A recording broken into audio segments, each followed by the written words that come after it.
Remember, all I'm offering is the truth, nothing more. I'm a relationship hacker. Run up and get touched up, suicide. And all of y'all know my style.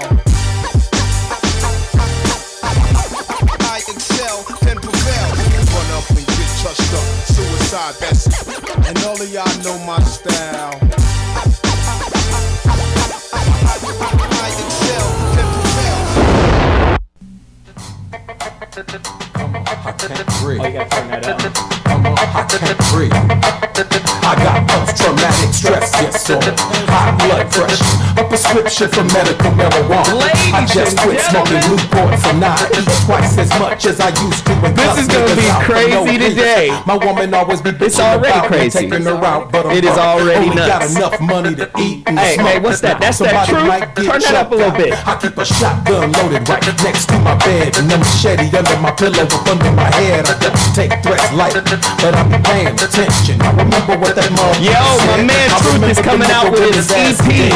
I be putting something to that head. It'll be Saying, done in talk about a now. week or You so. really ready to walk that walk now? PTSD I'm is the going song home that's tonight. playing right Fuck now. what you say. My nigga, is you about that life? He got Boycott Christmas. No matter how hard you Oh, he got some work, heaters. He got some really incredible stuff. I'm just saying. My nigga, We'll be is you about playing that all of his life? records throughout the remainder of the show. No matter how True. hard you work, you don't get Now, as commonplace, you know I like to promote businesses, black businesses. It's important that we do it, recycle black dollars. So we'll start with We Juice. Please support the brother. He always comes every week, drops off 20 bottles of juice for us. We appreciate it. Delicious juice like celery, carrot, and apple. Good stuff. He got detox. Oh, and for all the Zoa fans, if you guys, y'all not fans, y'all listeners. Y'all good people, y'all listeners. For all the listeners, he has a discount. Excuse me. He has a discount for you. 20% discount for the listeners of the Zoa Show. Just go to his website, WeJuice. Can you pull up the website? WeJuice.com. And yeah, he's got Zoa Energy Pack. He's got Zoa Detox, Zoa Recovery Pack. Please support the brother. He's a good brother. Yes, he is. From Dina, you know, Pasadena, my hometown. I respect him. Doing his own thing. Via Skin Science, Rita G. I wish we had a picture of Rita G. Rita G used to be a model. She turned into a chemist because she actually made this skincare science, and she's also a photographer, a professional photographer. Okay. She's a cold piece of work, beautiful girl. Via skinscience.com. I use her stuff, lotions and all kind of stuff. These are empty. But yeah, I use her stuff. She sends me a whole bunch of, you know, experimental stuff, you know, oils and, you know, exfoliation, all that kind of, you know. But it's good stuff. Support the sister. She's doing her thing. That's how we do. Also, Dr. Mark Goulston, just there. Wow. Hold on, PM. Okay, that's Rita G. Hallelujah. Okay. Hey. Whoa. Yeah, let me get back on track. Just listen, Dr. Mark Goulston, our resident doctor, psychiatrist, shrink. Token white man. Token, yes, definitely a token white man for sure. Mm-hmm.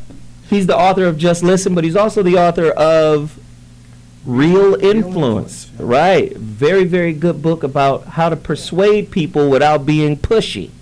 Very, very good book. Please support this brother.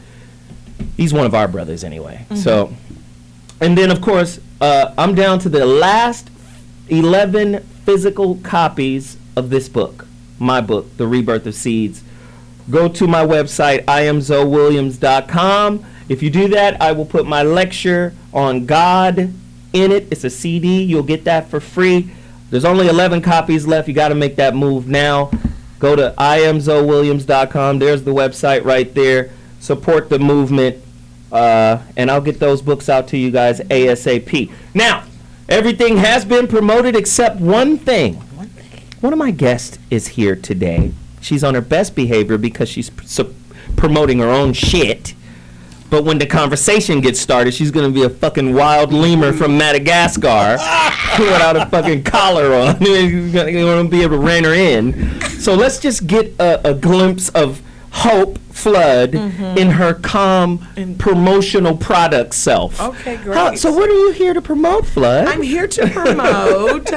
I've been doing comedy. This is my 26th year in comedy.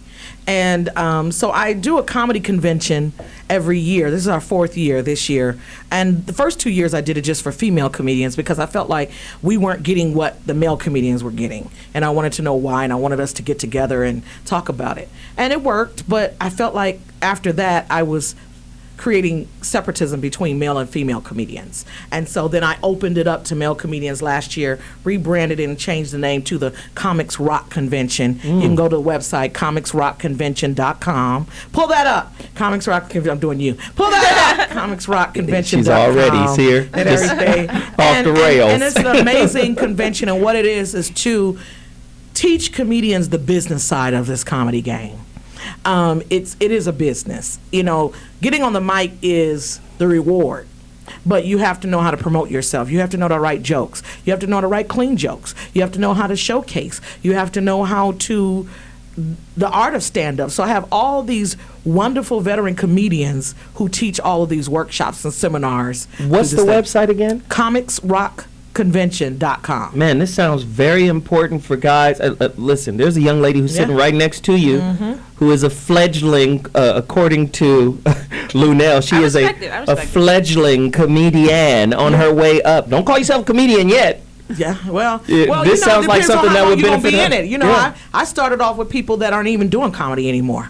So you have to love this thing. Wow. This can't be, I'm doing it to get paid or I'm doing it to get famous. You have to love it. You have to do it like Luenell says, I love this thing, what she says. You have to want to do it, and if you can't do it, you'd rather die. Right. You know, and that's how serious. Actually, to quote me correctly, I said, I didn't want to quote you correctly. Well, let me say, here we go. The only reason to do comedy is if you would die if you wouldn't do it. Isn't that what I said? No. But anyway. No, it isn't. Okay, sorry. If you're going to quote her, shit. I wasn't, so I was paraphrasing. What kind of citing are you doing? Not at all. This is very disrespectful. Because I wasn't trying to bring her into my shit right now. Anyway, and so I have all of these veteran comedians who come out and we come together, and you get to come to LA if you're not already here, and you get to showcase us at clubs you never could get on yourself. Wow. You get to learn, you get to meet fellow comedians, and Luenell is a big part of it. Her and Miss Laura and Kim Whitley and David Arnold teaches a class. Give the website one more time. comicsrockconvention.com.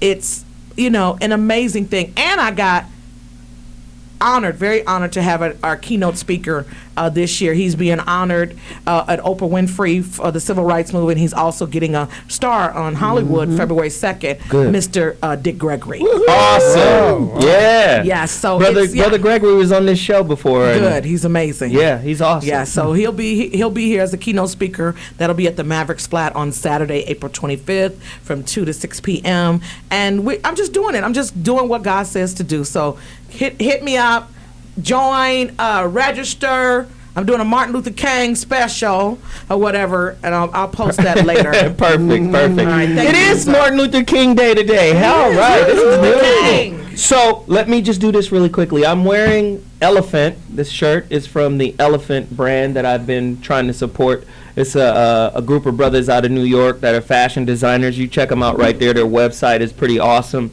If you like J. Crew, if you like Polo, if you like that collegiate look, these brothers, they got the best quality material. They got all of the best cuts. You know, the way it looks, the way it fits is really, really nice. Please support these brothers. Elephant. As a matter of fact, do we have a quick video? I want to play a couple minutes of that video so you could get a feel for this company because, again, black businesses is what we have to support if we want to have any power in our community. Show a quick loop of this. Maybe I can get them to sponsor. Our blood, sweat, and tears is in the ground here. We built this country. We are as a part of America as anybody else. America is a melting pot. You know, some people, were brought here from other countries by choice. Other people were brought here by force. But the fabric of America is a part that we're interwoven into, from the very beginning. Everything is there should be a responsibility from American designers to want to get things made here. I mean, just for the labor force, you know, and just so you can really be in tune with the product. We're not just sending off sketches and patterns over to somewhere that doesn't really care about what is being translated. So the feeling you should get is like, you should know that I'm in the garment district, in the factories, and correcting the people that are working on product. And then when you actually get the product, when you lift it and you feel the weight and you feel the texture, you should know that love is in it. First is always kind of starts on paper. Jackson kind of comes up with a few, ideas, and we scramble through a few ideas that we've had in the past, and then try to make certain things come to life, and also just really sticking with the classics and trying to just like give people what you should just have in your closet. A lot of the fabrics are, all here. Everything is domestic, from various parts of the Midwest, even to the West Coast, where we get some of our fabrics. Our bull denims, our duck cloths that you'll see on our jackets. So everything, the whole operation is within our reach. And we're proud of that because it actually is touching our hands from the sketch to the pattern to the fabric, constructed in a plastic bag, in a box, shipped off to you.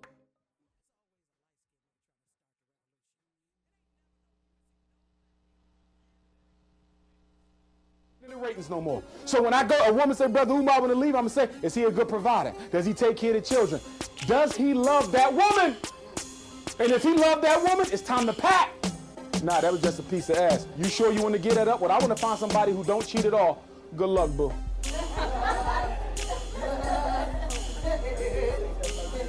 I'm being honest. Too many women can't wait. He'd be home in 5 minutes. I'ma burn his clothes. I'ma write cheater on his car. I'ma do this. I'ma do that. And you curse him out for 5 hours.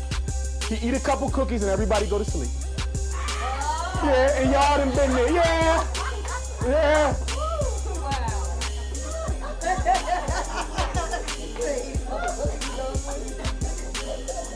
You leave when you're not number one no more. You leave when you know he in love with another woman, because if he's in love with another woman, you definitely number two now and you're not number one. Are y'all with me?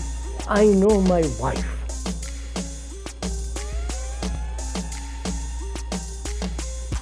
Which is what? When you say, I know her, she's my wife, what does that mean? Or is my girlfriend, or whatever it is? Actually, is it all the pleasure,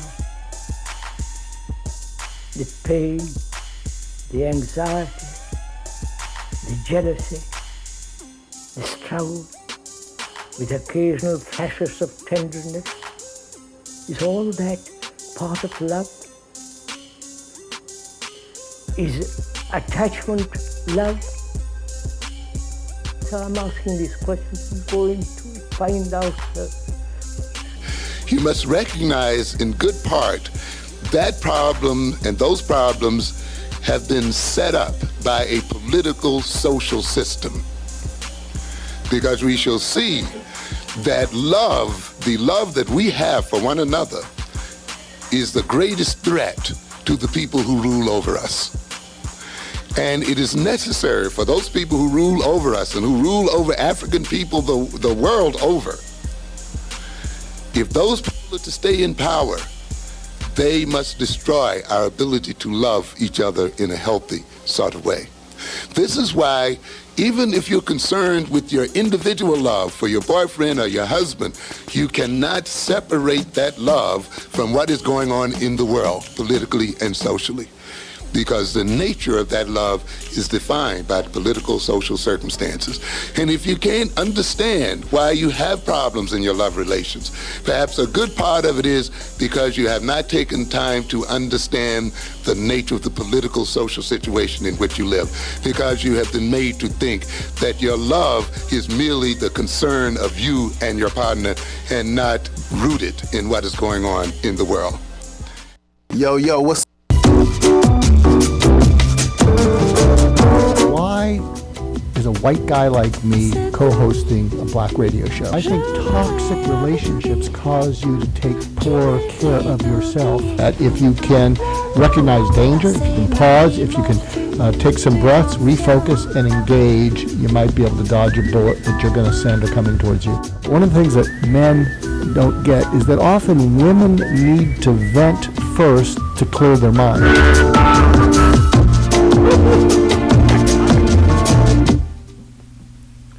So, why am I co-hosting a black radio show? I'll tell you, the reason I am, this is my mission in life. My mission in life is I want to help marginalized, highly talented, hardworking people get their shot in life. That's what I'm about, because someone did that for me and they saved my life. Were they black? It was an actual angel that came in my life. Slick. It's actually, I was raised Jewish. I believe it was an actual angel, so it's caused me to go to church. And a different kind of church that even Zoe would go along with, because it's off the boards.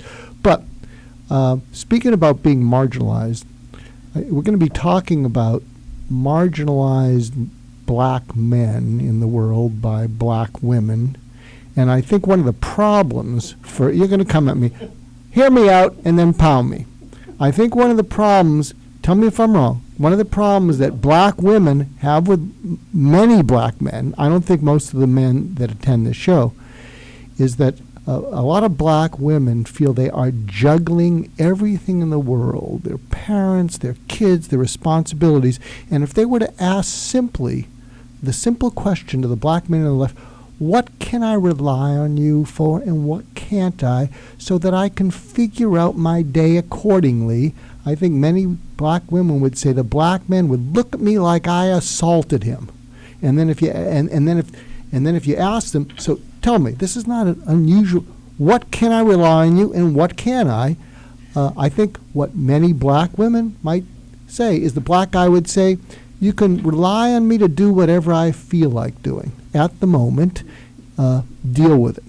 So now that's Whitey Locks showing you how little I know about your community. So have at me.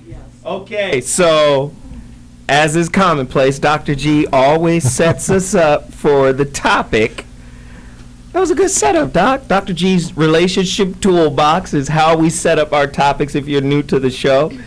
And Doc did a good job. Today's topics. Ladies, are your relationship decisions being made by using the triangle offense? Who came up with the triangle offense? None other than our great comedian, in-house comedian, Jeff Brown. The triangle offense is composed of the 3 M's. He says a lot of women are using the 3 M's to make relationship decisions. The 3 M's: manless friends, the media, and their mama. He said that's their 3 sources of advice that they use to make relationship decisions. They're running the triangle offense, the 3 M's. This is an in-depth look at why so many sisters are single. Questions. You know, I like to start off with questions. We have Luenell, Hope Flood in the house, a young, upcoming comedian. Chanel Ali is in the house. She joins us. And of course, Dr. Mark Goulston is in the house. Questions. How has low-grade media content distorted our sisters' perception of intimate relationships? Can we get sisters to own that? Is Nene Leakes the leader of the relationship class that a lot of sisters are enrolled in? 855-878-4652. The phone lines are wide open. We want to hear from you guys out there. In what ways can your mama's opinion negatively influence or impact a daughter's relationship, right? Her intimate relationships. What kind of transgenerational trauma do mothers pass on? And when mothers take responsibility for that trauma, how does that then change the daughter's ability to choose a better man? Is the daughter attracting the same kind of man mama never got over? 855-878-4650. I know, Luenell, I know. I gotta do this. She looking at me like, you on some bullshit today, Zoe. Is it possible that the rise of the strong black woman is in direct response to the rise of weak black men. 855-878-4652. It's about to get nuts up in here. If you got questions, tweet me on Twitter right now at Zoe Williams. If you have answers to the questions that I've just laid out, tweet your responses. I will tell them out on the air. I'll read them on the air, and we can get into it. Is it possible that the rise of the strong black woman stereotype, like we said before, is in direct response to the rise of weak black men stereotypes? Are there just a lot of black men out there that are weak, that are following the woman now? Is the woman running the show? Let's get into it. Luenell! Don't start with me. Why? No, go that way. Hell no. You was over here itching. You didn't like nothing that the doc said. I saw you over here. Why are sisters single, and what can sisters do to take accountability for their loneliness? Well, first, let me address the statement that the good doctor said here. And I want to admittedly, on television and radio right now, confess that I have, ever since meeting the doctor, had a problem with the doctor. Because I just feel like, I think it's a great thing that he's here doing the show with Zoe. I think he brings, a different color to the. Yeah, that's obvious to the table. I have a preconceived notion in my mind that the doctor only deals with black people here. I don't, in my mind, think you have black neighbors, black friends, people that aren't professional, come to black neighborhoods, anything in any black grocery stores. So I really don't see where your obviously skewed perception of black people comes from. A.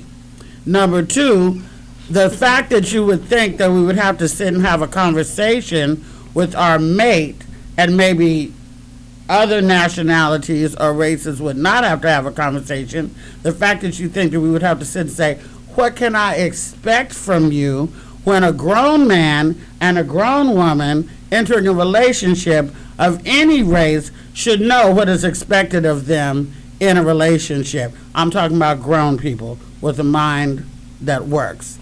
As far as women having relationship issues due to the fact of media and mama bad experience and stuff like that. And manless friends.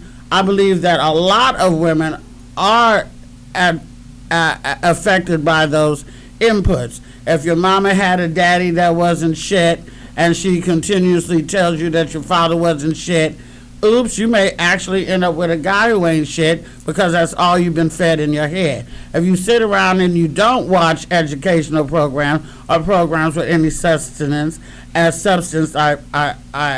meant to say, and all you're watching is ratchet television, which systematically, this is all a plot, by the way.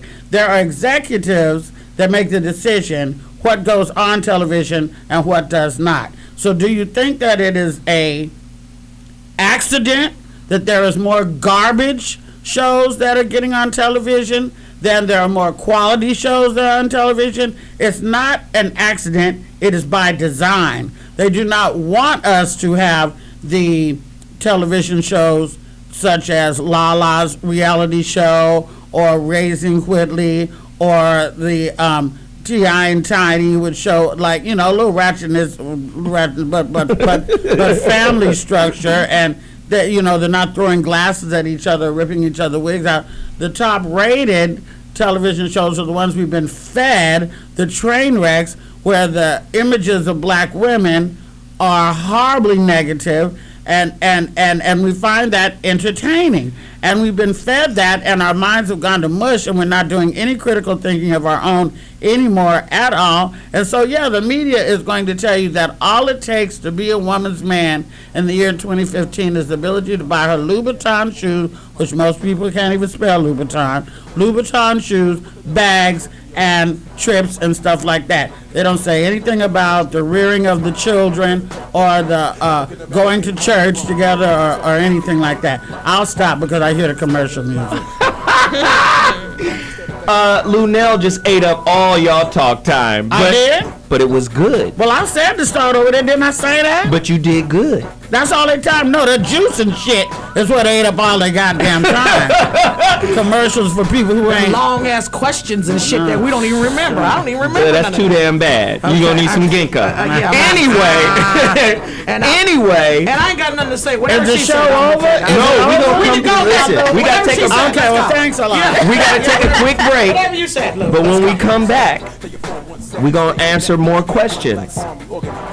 Are chronically single sisters lacking the strong gravitational pull of self-love? A lot of sisters don't have self-love. A lot of them. It ain't just sisters though. Hey, that's what the show is about. Sorry, my bad. Okay?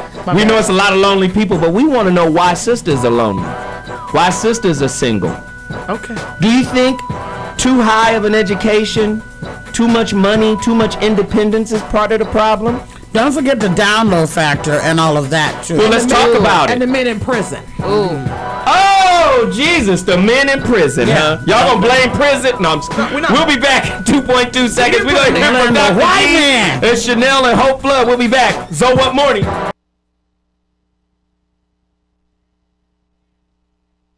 We have to recognize, of course, is that the relationship between men and women, or between a man and a woman, is not an isolated situation. That the way you love one another, the way you love your girlfriends, your boyfriends, your husbands, your wives, your children, is rooted in a political, social system. Love, it just does not flow out of your heart. You know, and it's just not natural like we tend to think of it as being. It is influenced by your own experience as an individual, as well as by your experience as a people. So you have to look at the role of post-traumatic slavery disorder in the way in which we interact with each other. Slavery reversed the natural order of things in the black home and in the black community. In most cultures globally, the male is considered the protector and the provider.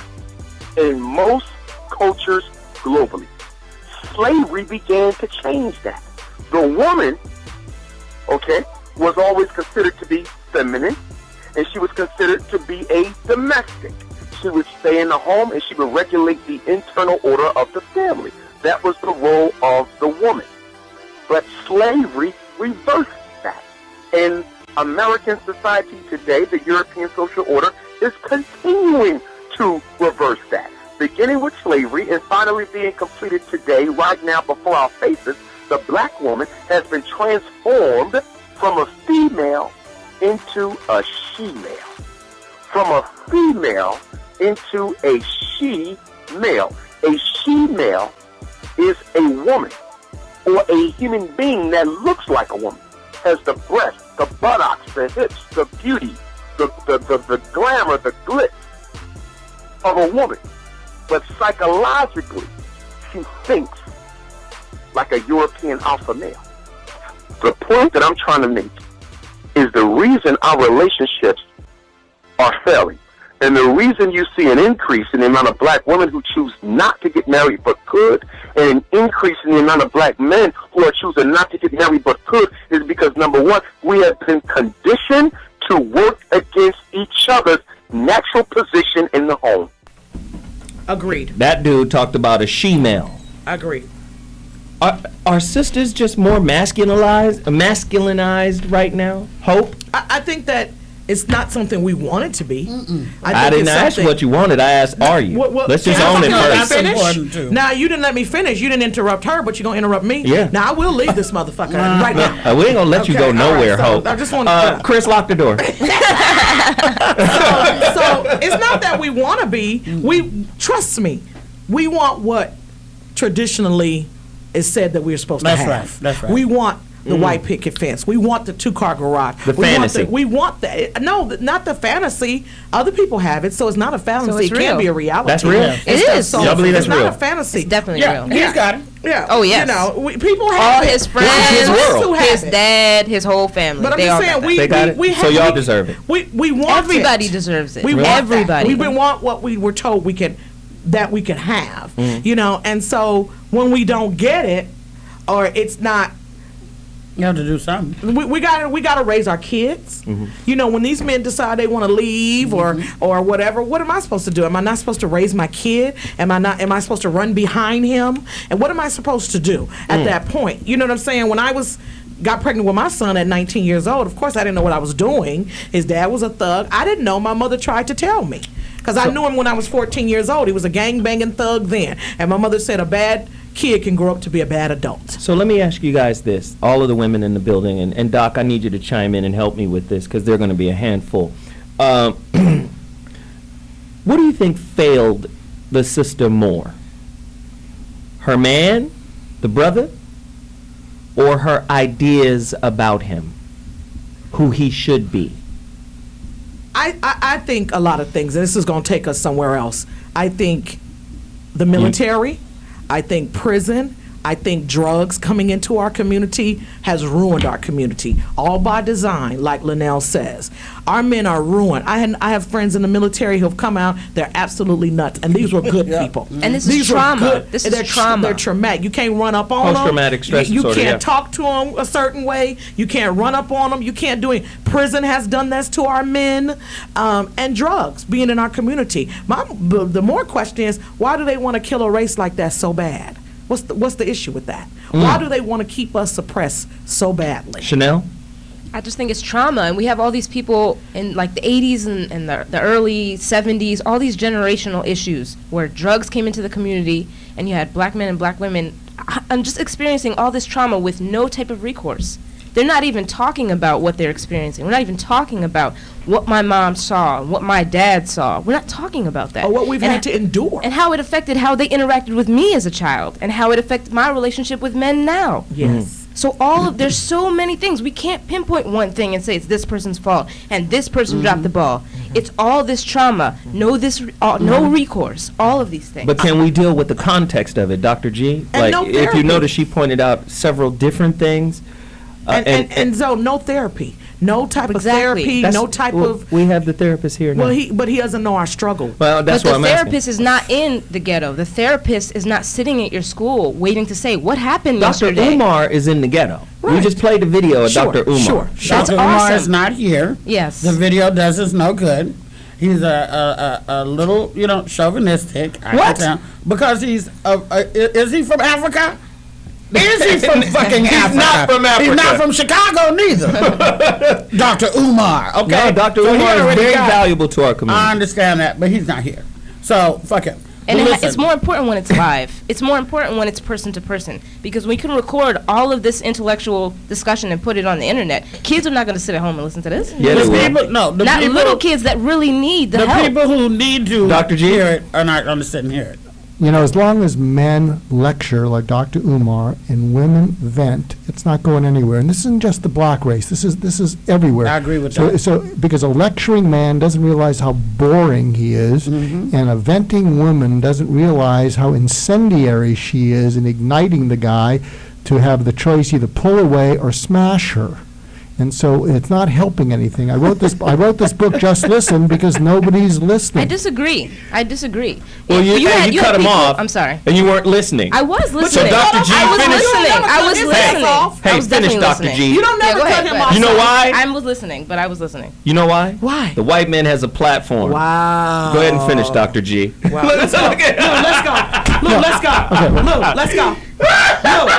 You don't I'm gonna sip my juice. I'm just gonna sip my juice. Okay? I'm fucking leaving you here. Let's go. Look at Lil. I drove you here. You better go with me campaign now. Dr. G, you better get over. Finish All that over. information. So what? Okay, getting back to the whole picture that we're all in, and that Jeff Brown talks about. I heard on the radio today that they predict the discrepancy between that 1% of the world is worth more than the rest of the 99%, not just America, the entire world, the 1%. And so what happens is you get 99% of people feeling powerless. And so when people feel powerless, when men feel powerless because they get interrupted in mid-lecture, they lecture more. When women feel powerless that they can't get the guy to frickin' listen or pay attention, they vent more. So it's an expression of the powerless that many people feel, not just black people. It's that 99%. I think black have a tougher road of that 99%. Tougher, to say the least. To say the least. To say the least. Dana, talk to us. You just called in. You got Luenell, you got Hope Flood, you got Chanel. You got women in the building right now that's supporting you. Talk to us about what you're hearing. What I'm hearing is craziness, okay? First of all, yes, absolutely, women are affected by their mothers and their inputs from their moms, and hopefully that input is positive, but sometimes I know it is negative and things like that. Secondly, very importantly, the media, reality TV, women fighting on TV and all of the stuff that we do, all the fake boobs and hips and all of the stuff that we're getting done on TV is definitely impacting our relationships with men, period. I mean, if we go according to, if a little girl is seeing that all the time on TV, she thinks that she's supposed to get out and fight other women and have all kinds of issues with men, and that all these men, they all cheating and doing this and that, and this was this person. I mean, there's so much confusion that goes on. There's no wonder why, that has such an impact on who we are, and where we are today in our relationships. Furthermore, in addition to the prisons, in addition to the military, I'm agreeing with Hope Flood. There are many obstacles, and one of the ones that I personally absolutely hate is that there are a lot of brothers out here that aren't honest about what they're doing. And so then you get into these dramatic situations, these, affairs and triangle relationships, where, you don't know what you guys doing. And so, many of my friends are like, we were together and it was supposed to be this way, but then next thing you know, I found out that he's with this girl, he was really with his ex, or he was really married, or this and that. If everybody was really honest about just being true to who you are and just being upfront about where you're coming from, it would make for better relationships. Dana, that was a great call. We appreciate it. Dana. Listen, we're going to take another quick break, but listen, the phone lines are open. 855-878-4652 is the number to dial. Please chime in. I think the three women in here right now are out of bounds, but we're going to deal with them when we return. Out of bounds? So What Morning Show. We'll be back in a minute.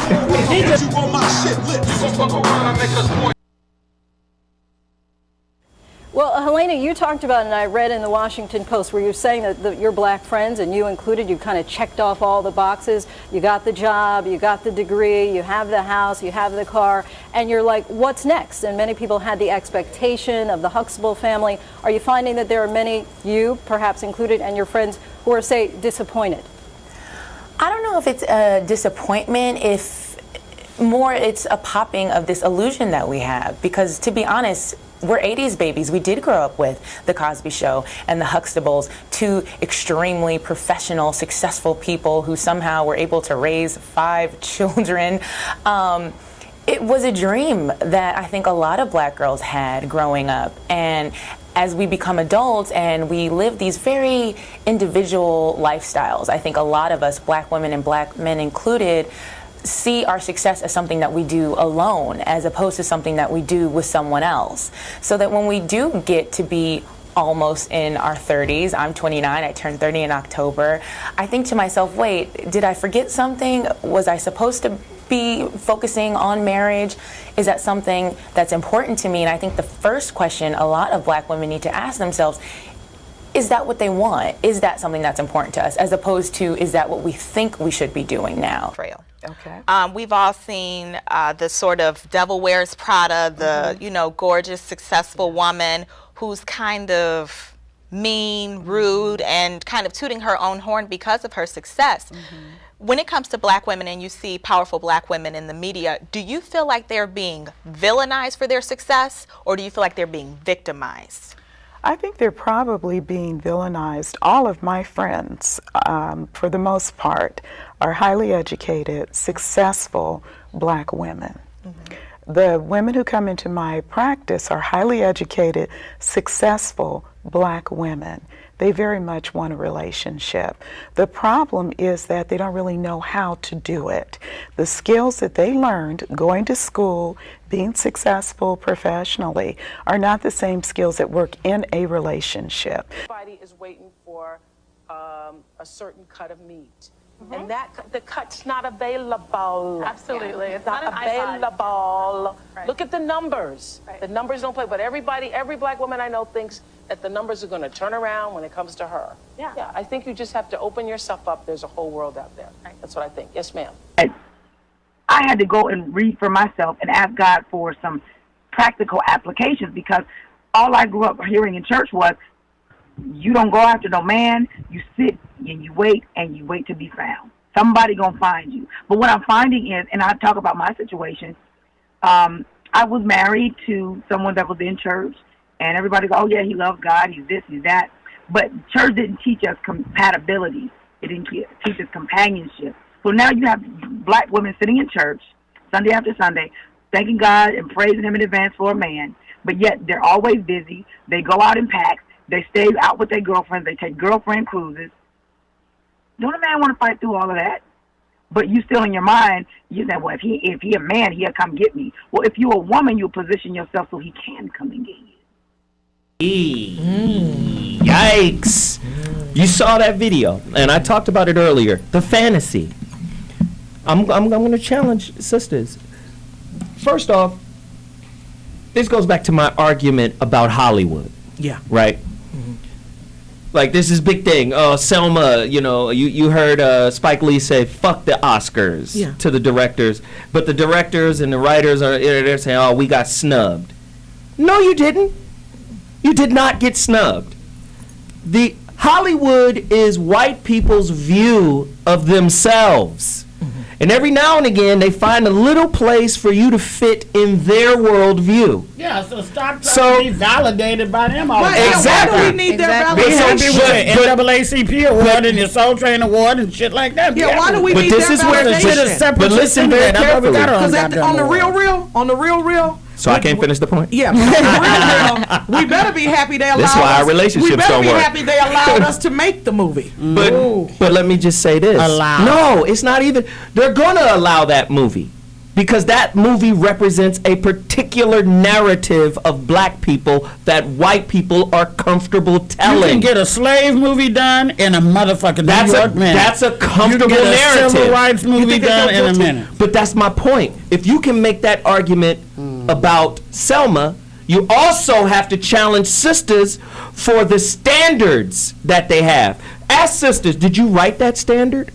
Did you create the standard of what is a good man in the African American? Listen, no, we didn't. In American culture, no, we didn't. You have a standard on everything you want to do, not just relationships. No, but hear my point. Don't you have a standard of the type of woman you want? Hear my point.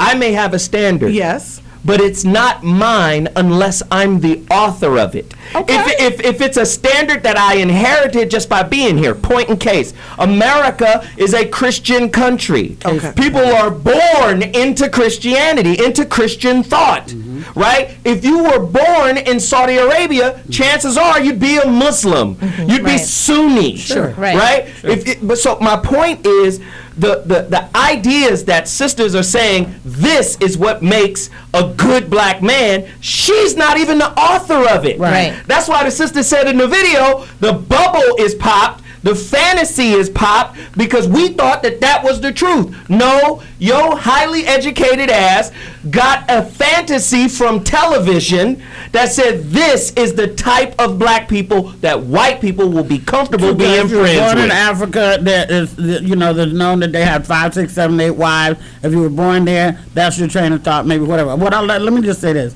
In my time, and I was telling Hope this in the car, in my time, and we're speaking this on Martin Luther King celebration, which, by the way, is not his birthday. In my time, we have lived through 5 assassinations since I've been alive. Malcolm, Medgar, King, Kennedy. in my lifetime. Mm-hmm. And living in Oakland, we saw all this. Town business. They did that, town business.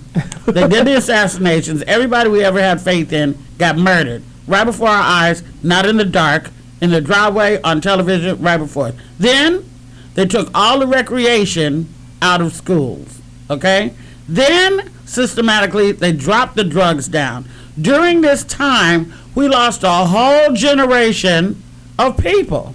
So the people that were our parents, who had laid foundations of a household and a traditional maybe mom and male, roles, and my dad used to get up on Saturdays, wash my mom's car, fill it up with gas for the week.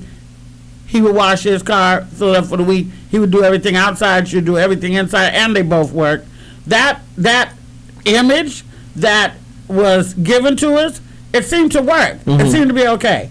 But then we lost a whole generation. My generation is just now coming back from the whole crack epidemic. Yes. So all the men in the 55 through 40 age range were on drugs and gone to prison and done and disregarded women and banging and had nothing to do with women. If you weren't a drug, they had nothing to do with you. So the women were left floundering on their own and the with children, kids and homes and everything like that. They're just now coming back, and that is why some of the demographic of dating and younger people have changed and stuff like that, because we lost a whole generation of men.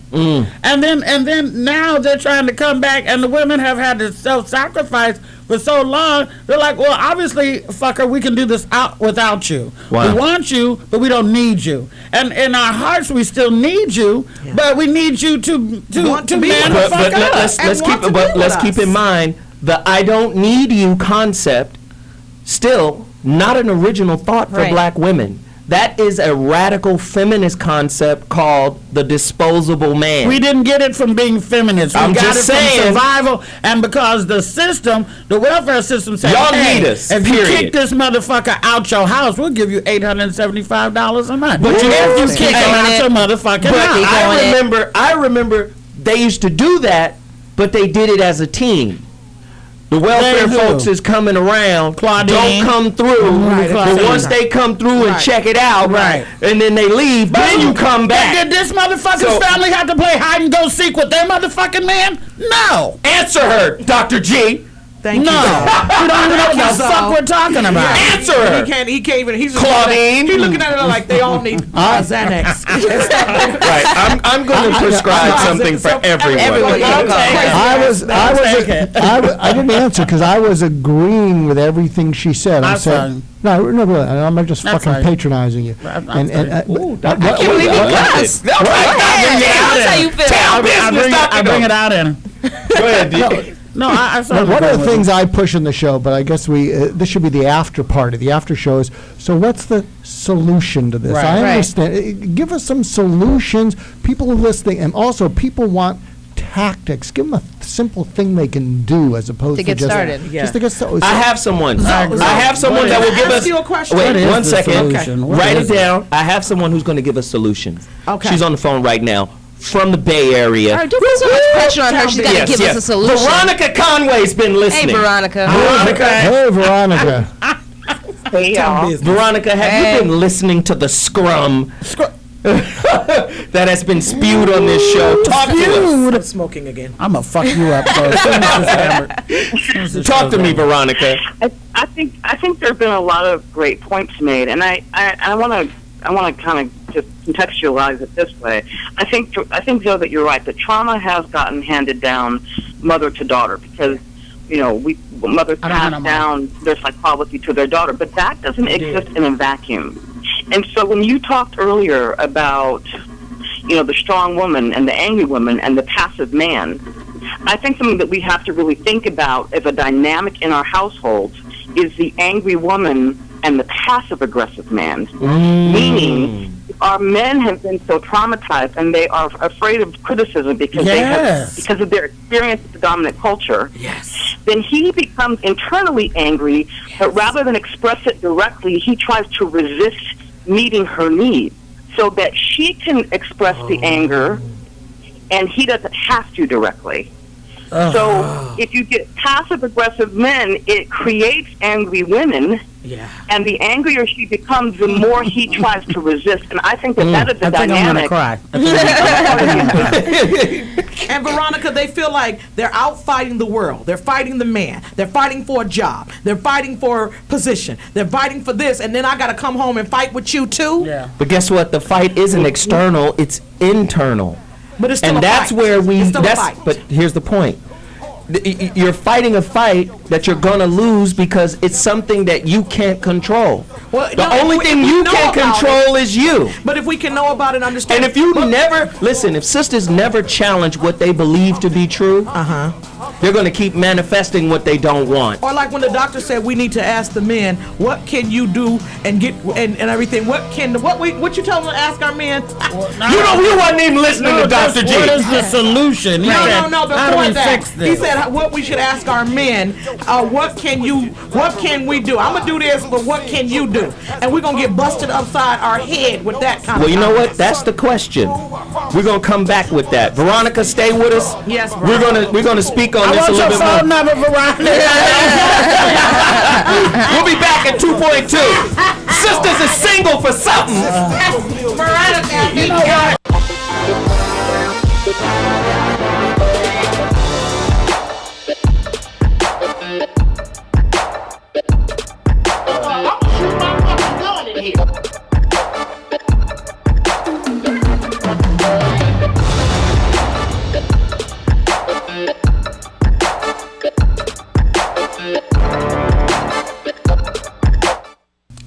Lord have mercy, Zoe. Okay, so at this point in the show, apparently I'm to sit in for Jeff Brown and do the rant. And we had a rant going during the commercial break, and the rant started when I said that, Zoe, I know that you have standards that you hold to yourself and, certain standards that you think that you hold to your woman as well, but a big booty would make you change all your standards. That's what I said. I agree. And then we got on the subject of, as we always do when you're in a group of black women, of Zoe and any other black man, and the white girls. And Zoe said his first time messing with a white girl was his last time messing with a white girl, and it's because she was a pretty little white girl, she was cool, and she was submissive, and she shut the fuck up and did what the fuck he did. And he said, and we said, see, that's the problem. That's what it is. You want somebody to be submissive. I said, and we will be submissive, but that don't mean that we have to be weak and passive to be submissive. If you put that dick on us the right way, we'll be submissive as well. He said that's not true. I said it is true, because if you have a submissive man, he's probably submissive in that goddamn bedroom too. And it's not like sex rules everything in a relationship, but it certainly is a good place to start. And if you have somebody who's making you feel like a woman and he's feeling like a man in the bedroom, and you don't have to tell him, do it over here, do it over there, I don't like it like that, take my heels off. If you don't have to say shit like that to a motherfucking man, and he can motherfucking break you down to the core of what women and men have, which is intimacy and being together, when you don't have a book, when you don't have a television, when you don't have a manual, when you don't have any of that, and you just have two of yourself and you're in the forest, all you got is each other, and all you have is to be together. And if you have, if you're in the bed and you can be made to feel traditional in the motherfucking bed, and the way a man's supposed to make a woman feel, and a woman can respond to him, then you can have a fucking submissive ass woman in the context of being submissive as it's gonna be okay, baby, instead of what the fuck do you want. That's you know y'all crazy. Women you are crazy too. You can't say. And apparently that white chick you had was crazy too, because you didn't fuck with another one. No, I didn't. Right. No, let me tell you what happened. I was transforming my like spiritually. So if you slept with a man when you were 17, would you have been transforming as well? Let me tell you the story. Answer that question. No, I would have never slept with a man. But if you did, would that be a form of transforming? Hold on. That's what I need. Wait, she couldn't take you home, could she? You couldn't pass for white, could you? Hold on. That's what happened. You could. The white girl couldn't take you home. Let me give you the story. Let me give you the story. You got blue eyes, but you still a nigga. When you open your mouth, it came out. Let me give you the story. Go ahead, Zoe. Let me give you the story. Legitimize this bullshit. Yeah, I was already going through a transfer. I've told this story before on different shows. I was already going through to talk about that white bitch. A transformation. Yeah, you want to talk about your girl you with now? You over talking ass niggas. If y'all don't shut it the fuck up right now. I love See, I like that. Now we like that. You motherfuckers is tripping. I love What's happening, Big C? I need to read about you now. Like, hold on. Yeah. I call for reinforcements, goddammit. Y'all been running amok in this motherfucker, and I call for reinforcements. We're done, Buzzo. Okay. Nah, don't leave now. Don't leave now.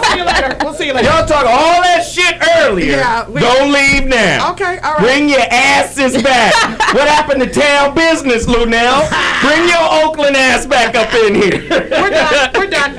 You got your point. You don't need us no more. No, but I was going through a transformation. I was 17. I was a senior in high school, and there was a pretty little white girl. But at the same time, Public Enemy was banging. No, and it was the first time I ever heard Farrakhan's voice. I didn't know nothing about the Nation of Islam. I didn't know nothing about none of that. But I heard that Rebel Without a Pause, and I heard that album, Nation of Millions to Hold Us Back, and something just clicked in me. Were you feeling conflicted? I was feeling conflicted. My mother was like, she's a nice girl, but she had this look in her eye like, nigga. But was it really that you felt like you couldn't discuss that with her? Like you were experiencing all this music and you couldn't have that discussion No, with her? I had the discussion. And it was... I just told her like, and when I told her, she was putting a Jerry curl in my head at the same time. Oh, God. Oh, it was some Ice T pimp shit going on. I appreciate your like, get my hair done, bitch. You know, it was that kind of shit. Yeah. And then, you know, I told her, I said, I'm considering becoming a Muslim. And then she said, Not with that curl in your head. no, and then, but then she said, she was like, you know, they hate white people. I said, I know. You know, Was that when you had her doggy style? Was she giving you head? At what point? Oh, she had some good snow bunny pussy now. Oh my God. Okay. Oh, yeah. So Oh, at yeah. that, when did you tell her that at the time? And back to dicking your woman down, I done did that. Women, you motherfuckers are crazy, and you know it are, and you know you are, and you know women are not accountable, and you know women can't live without us. You can't. The pussy is fucking magical, but the brain, the thought process. Sorry, isn't. I've not met one that you can get one and not the other. Sorry, they come together. You guys are rare ones who think and fuck well.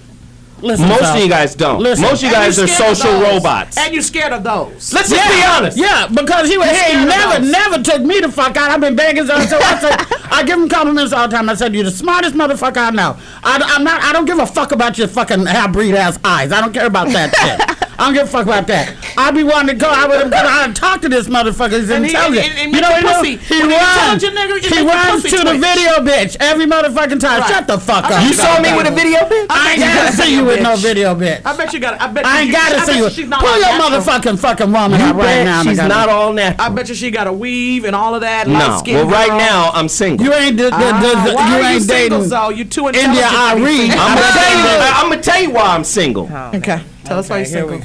Here we go. You know exactly. Because you know you're Because intelligent. I'm gonna tell you but you're right now. fucking Crazy Let me too. just say, I'm gonna tell you You're why I'm intelligent, single. but you're give and We take. gonna It's we give gonna and put this take. shit on me today. Yes. I'm gonna tell you why I'm single. Go ahead. Because to me, Here we go. pussy doesn't hold my attention long enough to tolerate an average-minded bitch. Well, then you So gonna that's be a personal alone for the problem. rest We of not- your we not life. getting constructive no more. I fuck a gang of different girls. Because you hate women. But it's not that I hate them. It's just that it's hard for me to sit and talk to them about shit that means something when most of their thought process is rooted in what society says is But the you right have thing a to show do. where smart women come on. Where you meeting Let's these go women? date Where you them. meeting these women? I'm meeting That the you women can't in the even have same a places I conversation. met y'all. Well, that's But the we're problem. sitting here having a Your conversation. ass I'm is a saying. trap. What are you talking about? I met you at Planet Fitness. What are you talking You about? met me at Planet Fitness. You have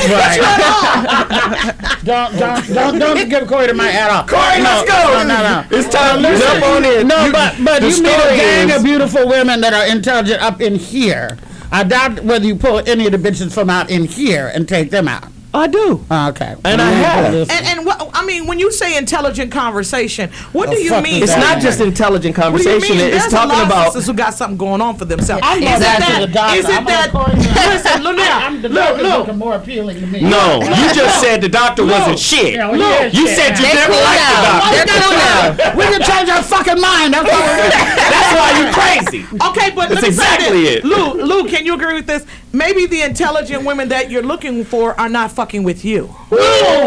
That's not true. I fuck with a lot of intelligent women. Now, come on. Would you say it if it was true? Would you be like, oh yeah, that is it. They don't really Let me break it down for you. Let me break it down for you. Intelligent as you think you are. Let me break it down for you. Maybe they don't think you're as intelligent You gonna as you keep think talking you over are. me? You gonna keep talking over me, strong ass woman? Fucking strong, black, intelligent woman right here. Just gonna keep talking through me. That's why the doctor won't Submit yourself. He's been quiet for a while. Oh, now quiet is attractive. I didn't say that. Let you motherfuckers run amok in here, and then when you get checked on it, listen. I love it. I love a man that check a bitch. Let me check. I don't feel like it's checked. Check. I'm uncheckable. See, and that's your problem. That's not my problem. I don't have no problem. I didn't come in here manless. I'm not a manless bitch, by the way. Ooh. Well then, guess And I what? don't fuck around with a whole bunch. I do have This is what I'm gonna do, Luenell. We gonna do this on the 5150, Corey. This is what we gonna do. This is what I'm gonna do. Corey, This is what we're gonna do. nice. Corey, be nice. Been partying. You know, in the last 10 minutes, if any of you said something that was worth listening to, it would die of fucking loneliness. Right. Wow. It's just not important to you because you don't know what the fuck we're talking No. about, basically. But see, this is the kind of scrum we get into with sisters. The whole purpose is this. You exactly. You don't understand Can the I finish power my of point? your words. Hold What on, you're saying. Can I finish the point? Go ahead. Go ahead. See, because this is what happens. Have some beet juice. If I say, bitch, you ain't shit, right? What happens is, I'm just talking about just how we speak to one another. If I say something that you don't agree with, you tend to shut down and not hear the context of what I'm trying to say. Well, if you started off So with hold on, shit. hold on, and that's an extreme example. But if I say this, I'm gonna say something very important right now. Okay. When I talk to sisters, I'll say, listen, you can't believe in the law of attraction and all of what Oprah said was good about it, right? And still hold negative beliefs and ideations about black men. Okay. Because in a way, your powerful thought process is creating the undesirable experience you say you don't want. Right? Can we agree on that? Just that point Break right it down there. to like Inglewood, Oaktown. Yeah, after the break, we have to hear from Black American Sniper over here. Oh no, we gonna get him in here. But I'm just saying, I need sisters to understand. I tell women this all the time. Hold that thought for 1 second. I tell women this all the time. Yeah, it's my last time here. It's good. I tell women this all the time, especially my sisters. Brothers form their behaviors off of your ideas. Okay. That's why we shut the fuck up and get to know you. Why? Because we know 9 out of 10 women respect actions over words. This is a generalization that you were making. Can you just listen to it and follow, right? Okay. Right? 9 times out of 10, you ask 9-10 women, they're gonna say actions speak louder than words. Absolutely. But what women don't seem to understand is intent speaks louder than action. Okay. I can intend to do exactly what you think is fucking valuable until my intent is satisfied or satiated. If I intend to just fuck you, I can behave in alignment with your thought process. That's trickery. That's what we do. Because we can't out-talk you. Why do you trick us then? Just listen. Just listen. Learn some shit before you defend. No, I'm listening. Talking to my girl crazy and I'm gonna tell this whole motherfucker. We ain't scared of you, Luenell, goddammit. Okay. But see, this is why I always ask women to challenge the beliefs that they have about men. Okay. The worst thing you can do is let us identify your thought process. 9 times out of 10, we teach younger boys, you talking too much. Shut your motherfucking mouth. Listen to her. See where she's from. See what she believes. Then we formulate the most powerful thing to you is our behavior. We formulate our behavior around that. Then you wake up with this motherfucker after he done fucked you a few good times and got tired of the pussy because he ain't really into your mind, right? Then you get reintroduced to who he really the fuck is. You want to get married? So this is the point that I'm trying to make. I'm saying sisters have tremendous power in the thought process about relationship. Now, if you're not the author of that relationship narrative, You're being used by society just like the man is being used. He's using your ass. He's learning you. I want to marry and then he's formulating his beliefs after your shit. Or he's formulating his behavior after what you think. I want to marry his. I want to marry his. I don't even like light-skinned men, but I want to marry him. him. Basing his actions off of what, like we're, letting you know how you were raised. Should we go into the relationship with the trickery as well? What you should. Trick you and say what the fuck we think you want to know. I'll tell you what you should do. I tell you. Couple good times to move the fuck on. I tell you what women should do. Your next son's on. No, I can't even get pregnant. I'll tell you what women should do. Ain't nobody be honest. I tell you what women should do. They gotta first identify how society, the socio-political aspect of society. Thinking about that at 2 o'clock in the morning. But sisters should understand that shit is being played against you. If you see motherfucking Beyonce on stage at fucking the Grammys with feminists behind her, they're promoting an idea, a concept. And what's that? But look who she But do you understand what I'm saying? The fucking Marcy Project. But my point is, if women do not recognize the content of their consciousness, how the fuck are they going to have any control over what they get from relationship? When I hear a woman say, oh, it's got to be 50-50, I got to ask a sister, where did you get the concept of 50-50 equality from in the relationship? No, it's 100%. Most of them don't even know. It should be. But I can tell you where the shit came from. It came from a fucking sociologist. But if you ask men that, would they know? But men, not the men I date. That's but what hear I'm saying. That's what I'm saying. You're saying women got to do this because they don't know about this. These men don't know about this either. But they don't. It's a blanket. We but all the need this reason why I'm education. saying women have to do it is because women are in control of the relationship. Why is it our responsibility? Why do we got to be the ones to do it? Why can't we Lord all forbid do I it? ask another Why human to can't be we all responsible do it? for their experience. I'm saying you saying it's only women. I say women and men both have to But become what more I'm educated saying- so that we can communicate better. All of us have that responsibility. But what I'm saying that I think you guys are missing is women are in control of the relationship, not us. Just like Steve Harvey said, if you motherfuckers decided niggas in zoot suits get pussy, niggas that's sagging, niggas that's dressed crazy, only zoot suit wearing niggas get pussy, all niggas would be in zoot suits. All of us. You guys have power. But you don't recognize your power, and you fucking marginalize one of the most powerful things that a woman has at her disposal, and that is her intuition. You know why? You be looking at social cues. The nigga got a good education, the nigga got a good job, the nigga got a degree, the nigga is... you're looking at these social cues, and you're missing something. A woman could have a nigga that got all of that shit in place, but your fucking intuition gets ignored by you. When a motherfucker does you wrong, then you come back. Then you come back and you be like, oh, well, I knew this nigga was there. Something didn't feel right. Something wasn't right in alignment. One thing that women do that fuck themselves up is they ignore their intuition.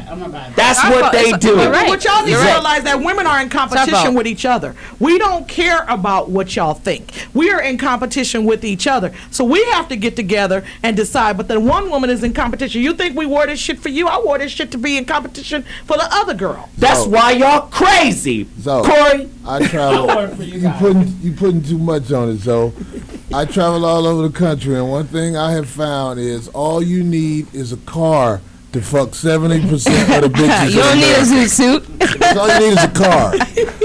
Thank you, Corey. Bitches love getting dropped off. Yes. If you got a car, you can fuck these hoes. Get out a here. Marshall's, That's all I'm saying. Marshall's card, a gift card. Okay, we got to take a break, you wild lemurs. I knew this was going to be a wild show. Yes, you are. You always say that after every show. I'm texting my doctor right now. I got post-traumatic.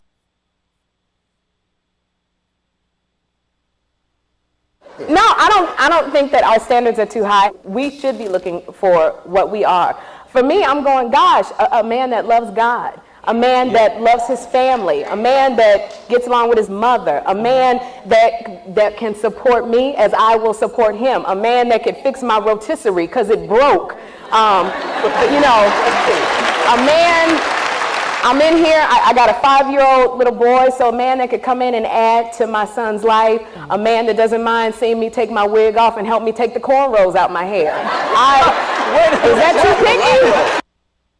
I had a list of about 50 things that I would keep in my Bible. It's now down to about 10. Honesty, supportive, financially stable. Now, granted, I'm 31, so he needs to be at a certain stage. What do you consider a deal breaker? If there's not that initial chemistry, it's never going to work. I don't care if you have every quality on my list. I'm not going to talk to you if I'm not attracted to you. Right. Are they asking too much?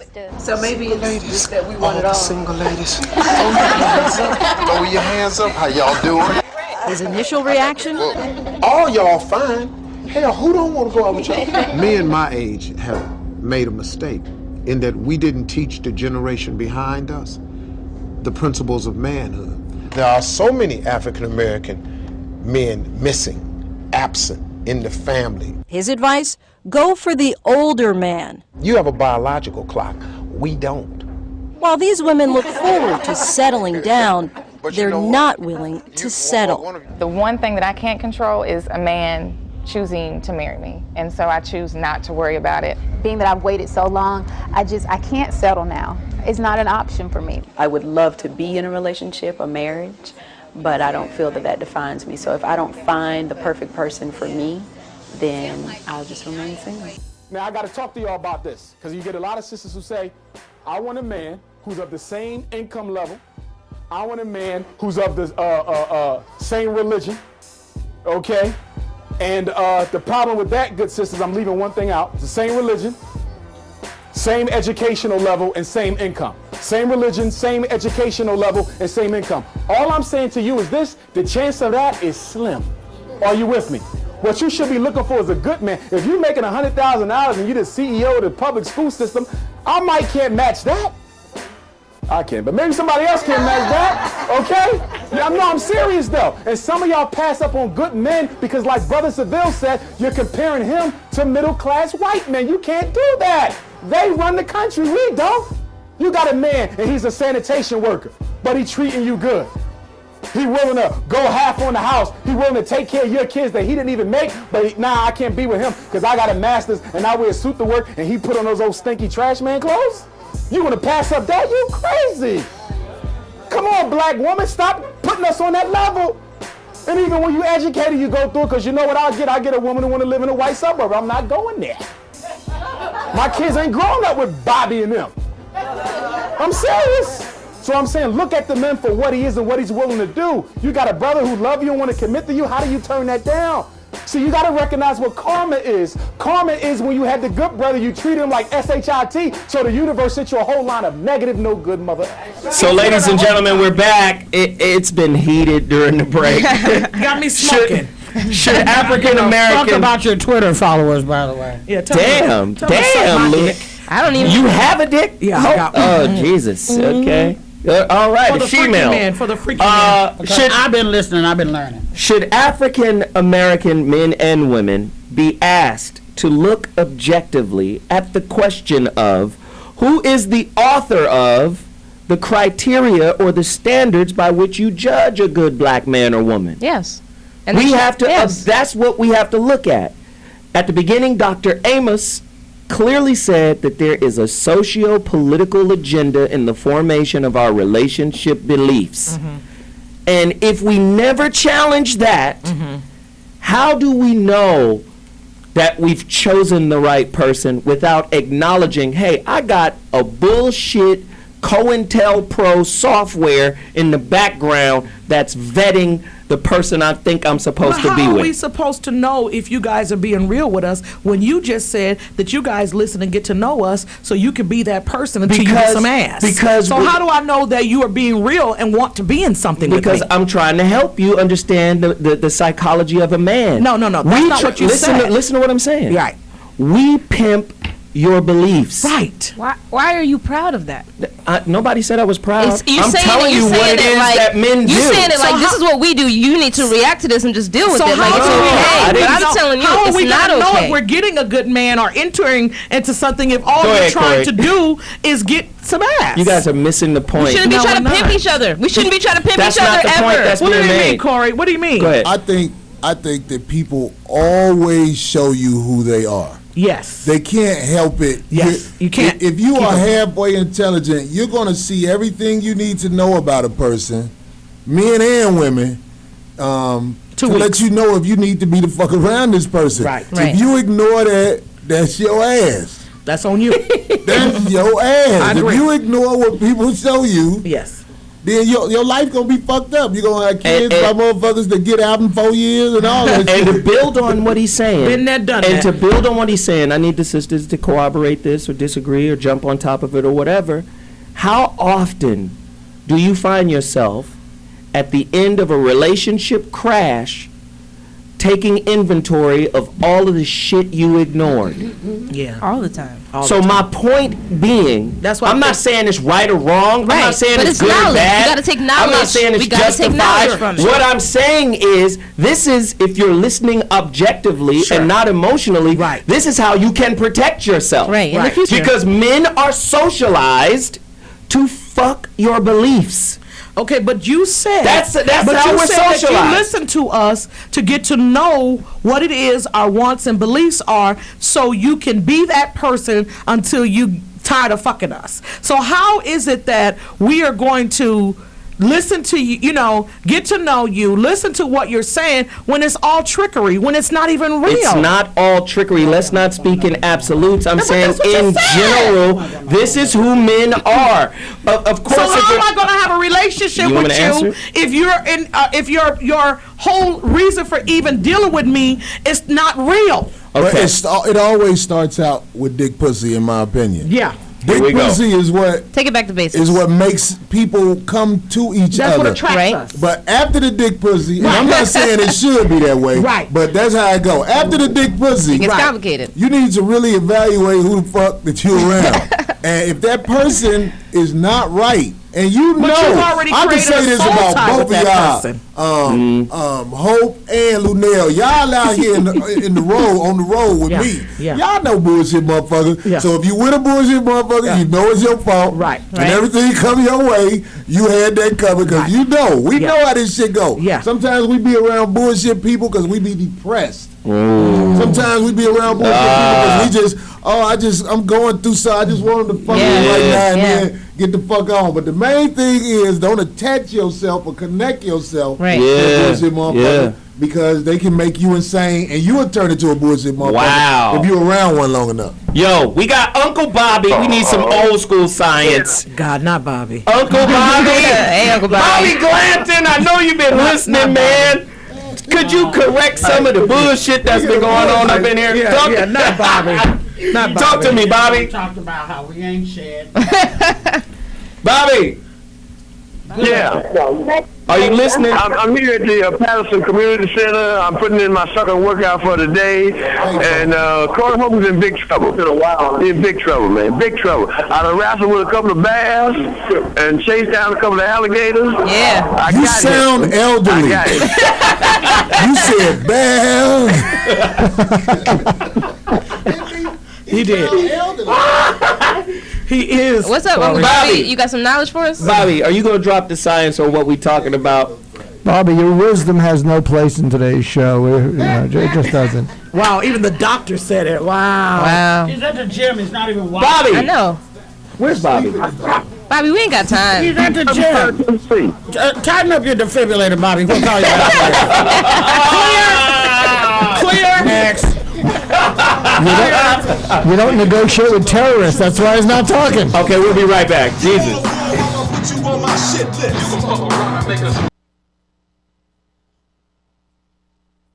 Now, coming off of seeing the For Color Girls movie, I just feel like there's this national kumbaya pity party going on with black women. It's no different when you see a group of black girls that get together like Waiting to Exhale and they sit around and bash men. It's like instead of saying, girlfriend, you pick that Negro. Hello, why are we talking about him? Why aren't we talking about you? Girls don't do that. Girls sit around and say, oh, well, he's a dog, and, I can't believe he did this, and he treated you like this. Well, hello, you allowed him to treat you like this. You did not demand respect from the very beginning. And here you are sitting in a situation crying and in love with some guy who's not even worth saying hello to. I've heard oftentimes that sometimes when you carry around that anger, you're only hurting yourself. What do you think about that? Absolutely. Anger, shame, guilt, resentment, bitterness, those are toxins. And every thought creates energy, and energy can never be destroyed. So whether you don't see the person or you're not in the situation, that toxic energy is locked somewhere in your body, because energy cannot be destroyed. It can be altered, but it cannot be destroyed. Is there any? And in that relationship, what is actually taking place? Apart from sexual demands of each other, are we using each other, exploiting each other, trying to fulfill our own desires, our own urges in each other? And what is the relationship of this conflict with love in relationship? Can the two exist together? Can jealousy, antagonism, each one pursuing his own way, each one pursuing his ambitions, his fulfillments, his urges, and sexually meeting and having children, but the conflict goes on. And in relationship, can there be an end to all this? So, what's the cause of this conflict in relationship? Is it desire? Is it the obsession of possessing each other, depending on each other? I can't live without him or her.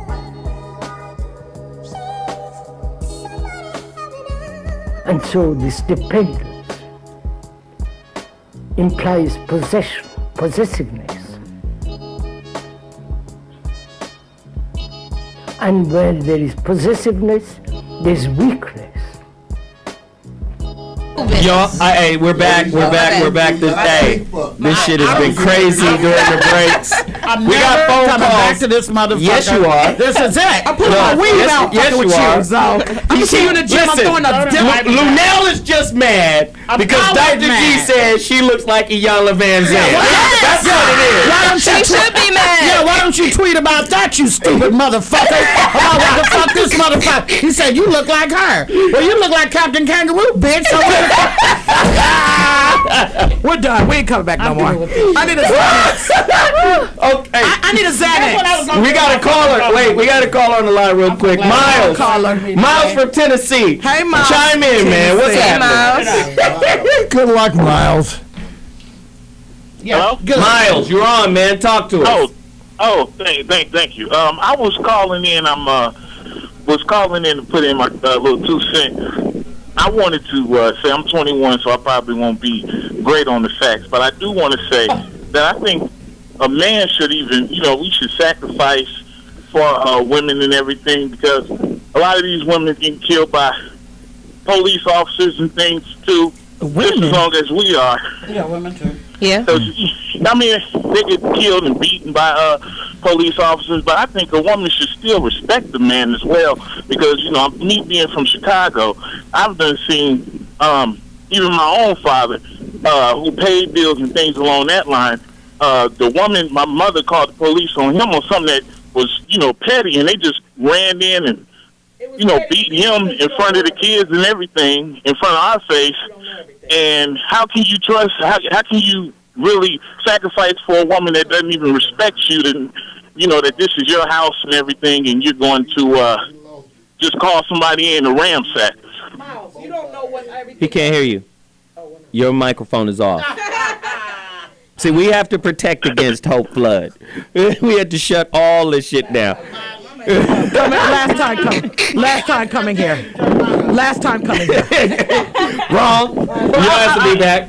No, I don't want to offend anybody or anything, but I was just saying, I mean, I've been watching the show, and you can hear the women talking over the men and stuff like that. Who's going to sacrifice for somebody that is constantly at your neck when you're saying, listen, let me tell you how my day is, and right after I'm done, I'm going to ask you how you are, how you've been.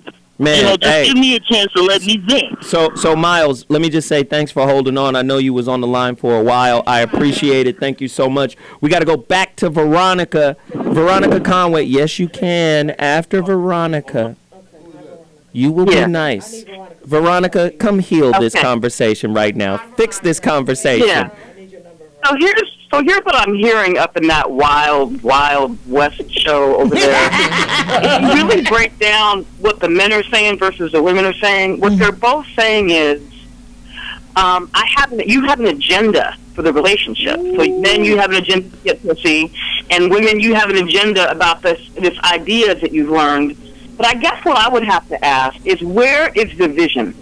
Because when a couple has a vision for the relationship, when black people have a vision for the community, it by definition means setting aside one's personal agenda in service of the whole, and that's what's missing. I'm listening. No, don't ask her that. That's none of our business. You ask. Why we can't answer? Do she got a man? Because that's not what she called in for. She didn't call in to talk about her personal life. She called in to give us knowledge. Hey, you guys just asked me about my personal life. It's your show. It's your show. Corey wants to know, do you have a man, Veronica? I have a small harem of alpha males. Yeah. Why you bullshitting? I want your phone number. Text me. Why you bullshitting? Why you bullshitting? So you getting random dick here and there, right? No, you don't have to answer, Corey. I am very well loved by some very powerful men, so I understand, and I also understand what it means to be in relationship with an alpha male. I deeply understand that. Wow. See, that's a good answer right there. You ain't got one. She said she has several. You know, I think Dr. G? Why does she think she Veronica. got several? They fuck her and then they go away. She got the same issues that the girls in here get. No, I don't have no issues. You know, everybody got issues, goddammit. You got a man? Listen, I'm fine. Don't worry about me. Do you have a man? Yeah, Dr. I'm G? good. Oh, I don't believe you because you took me I 3 think times to find out. You ain't got no I think it's hard to hear what any. That's so mean. I think it's hard to listen or hear.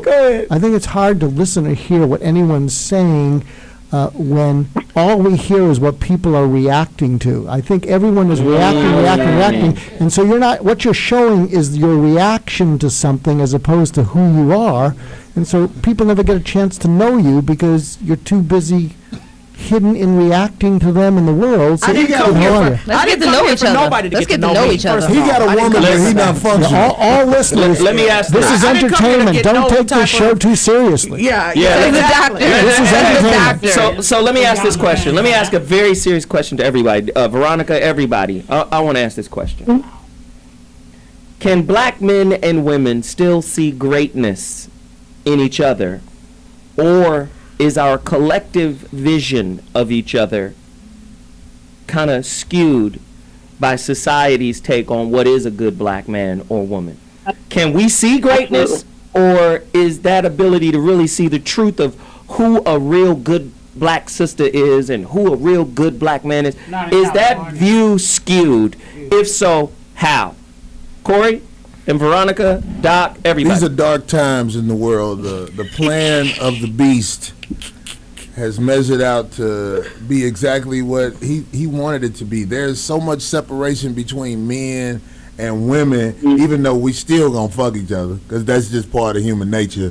But living with a woman, or a woman living with a man is very difficult because the way things were, that's gone. It's the way things are right now, where basically, I'm ashamed to say I was in Charlotte Thursday through Sunday, and all the bitches I fucked out there, I'm very disappointed in you. I don't even know you. You should not be fucking me so fast, all right? So when you call me and I don't call you back, just understand I'm off to another city, and there's more lousy bitches, so I can't keep up with you bitches. That number was for that weekend. It'll probably be off in a couple of more days. Veronica, please, can you answer that question? Veronica said, wow. I'm talking about this right now. I'm doing a piece about this because I think that we really just cannot underestimate the power of that box that we pay attention to called a hypnosis machine called the television. And so the subconscious mind, because that's the land that I work in, the black subconscious mind, it simply does not know the difference between what is imagined and what is real. And if we are constantly feeding our consciousness negative imagery, if we're feeding our consciousness negative perceptions about each other, we will tend to act that out without even knowing why. We have got to get control over our minds if we want to attempt to have any degree of sanity with them to each other. Okay. I'm just saying. Oh wait, I'm hearing the music.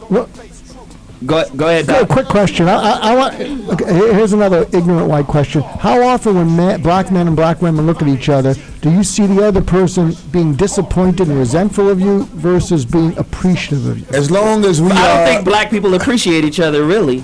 Let's hold on. That's something we can work on. As long as we stay captured, by Caucasian people, our issues will only mount. No, I think that's a school or a class all black people in America should enroll in. No, all people. I'm talking about. Yeah, it's not just black people feel that way. I'm talking about black people, our community. Let me finish this thought. We have a running point that we make on this show, and that is, if white America is sick, black people are in intensive care.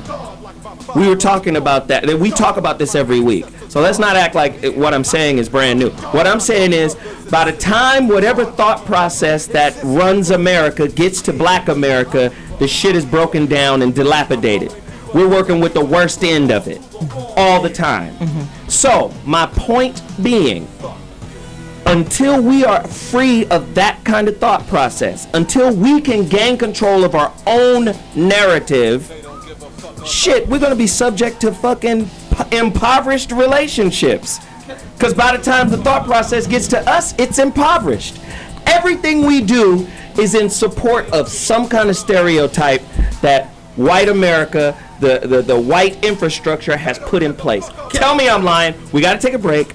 When we come back, you get to finish that. Okay. All right, peace. We are a society.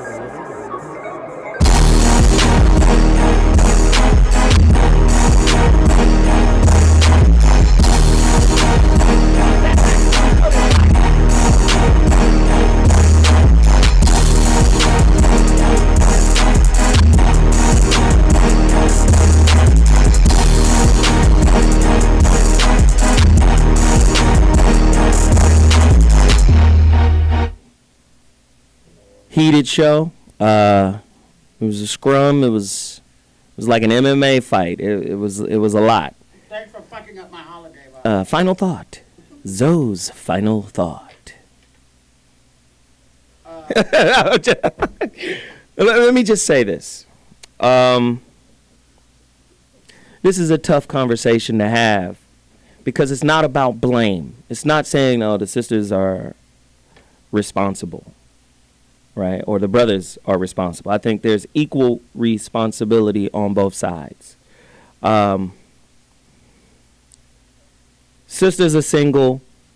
You know, it's this big thing. Oh, why are sisters single? I think a lot of those single sisters want to be single. Number one, I think they've made peace with that. You know, I think I always say sisters are like, I use this metaphor, they're like young inner city athletes who go to college and are lucky enough to make it to the league. And what happens is, if you're from the inner city and you make it to the league, whether it's the NFL or the NBA, you know, there's this lottery effect that happens to you, you know, where you were poor at college, you wasn't getting a lot of money, you were poor in your neighborhood, and then when you finally make it to the league as a rookie, all of a sudden you're a millionaire. And there's this, you know, lack of knowledge of money, how to manage money, and you wind up tricking off a whole lot of money because you don't understand the power associated with managing money. So that's a process that you have to learn. I mean, you see a lot of black athletes say, like, what's my man, Vince from, he went to University of Texas, then went on to Vince Young, right? He lost like 26 million because he never made the transition of how to deal with all that money, right? Sisters are like that in American culture. You coming from a situation where you've been beat down, stepped on, pushed down, and now you're being propped up by the system. You're going to school, you're getting better education than your man, you're making more money than your man. And I know it's by design, but there's a lottery effect where you don't really know how to deal with all the power that you got now. right? So there comes a point where you have to find an equilibrium.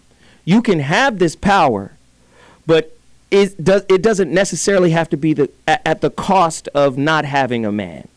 You got some really powerful women out there that's like, I don't want a man.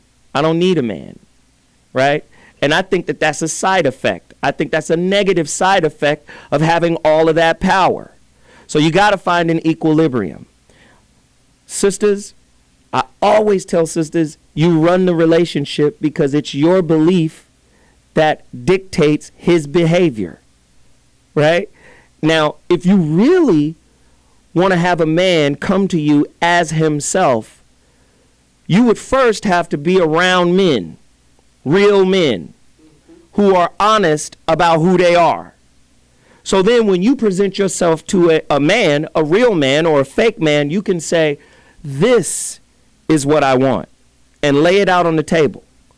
I have yet to see a woman, and it's rare, women come to me and say, listen, I know you're going to be fucking around. That's not going to bother me. I'm not here just for your dick. But if I'm going to be fucking with you, you're going to have to protect me from all the other pussy you getting. Right? That's hard for a lot of women to do because women are still caught up in a fantasy. The fantasy of he's going to be mine forever and ever and ever. That shit is not real. That we just have to be honest. That's not real. So we're going to have to challenge all of what has been considered successful in America. Because you can have a person who has all of the shit on your standards list and he still be a fucked up person in terms of his character. His character is the real currency of his being. And if you haven't connected with his character, but you've connected with his characteristics, you're being lied to. Most women don't know the difference between character and characteristic. And they ignore the one thing that will tell them the difference, which is their intuition. So we have to like re-educate ourselves on what these religious beliefs are or what these relationship beliefs are. We got to say who wrote them, who created them, who brought this shit to us. Because if we don't, if you're not the creator of the narrative, you're just an actor reading a script, a social script. So when Luenell says, well, that was by design, who designed it? And for what purpose? And if you're not asking the who designed my thought process and for what purpose am I thinking this shit, then you're just an actor in a relationship play, right? And if the author of that play wants to see hatred and enmity between the two characters, you're just playing that shit out. You're just acting that out. If you want to have a real relationship with somebody, first you have to have a real relationship with yourself, and you got to write your own relationship narrative.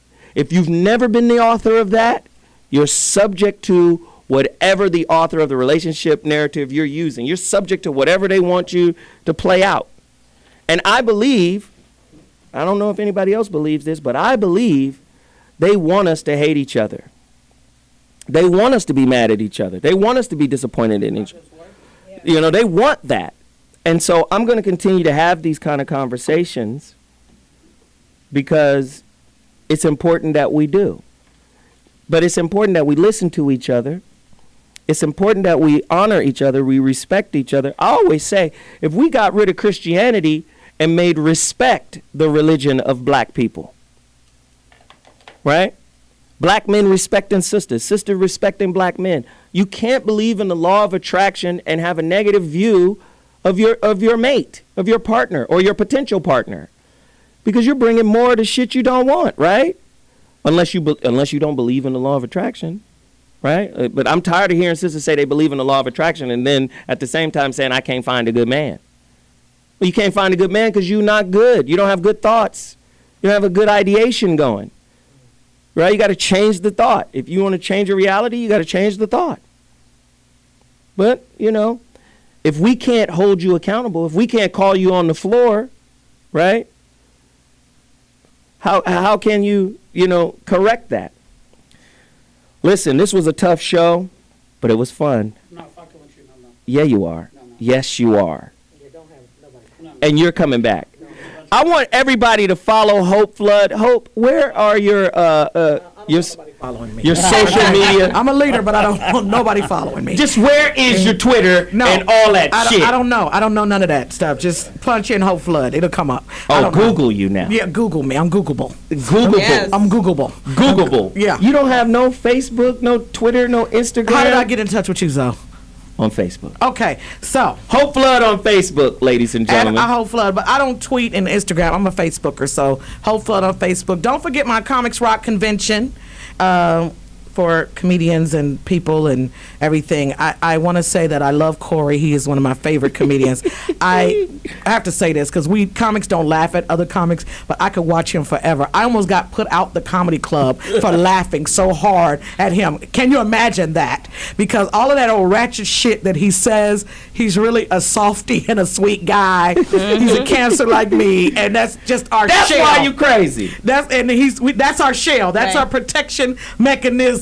But we really will give you the shirt off our back. But No, he's don't good fuck too. us. Don't fuck over us because we will never fuck with you again. And that's just how we are. So we're never coming back here again, Zoe. So Yes, you are. We're never coming back. Yes, you are. I can only do this like once every 5 years, and I'm not coming back here anymore. So you can fucking forget it, okay? Oh, no. Veronica, I need your number. I'm going to see you. Yeah. I'm going to see you at the gym. At Planet Fitness. I know. I joined the gym. I didn't go for a week, but I did join. Okay. But I'm there. I'm trying. Let Chanel trying. tell us where you're going to be. You should learn from these young ladies right here. They'll teach you the game. I'm learning. I'm Shanali. Don't find me on Facebook because I don't know you, but find me on Twitter, Instagram. Just look Shanali. Chanel like the perfume, Ali like Muhammad Ali. Usually it's like an underscore, 2 underscores in between both my names. But if you just Google me, you'll find me. Oh, you that big.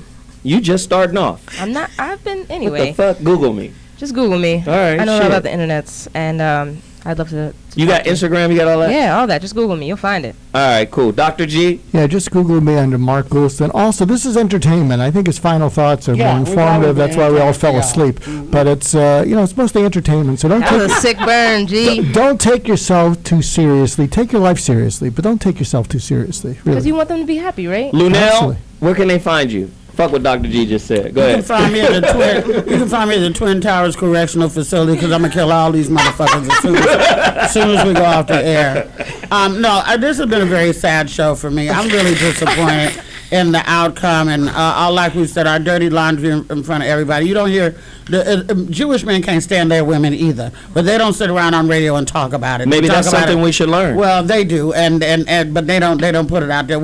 Our palpable hatred for each other.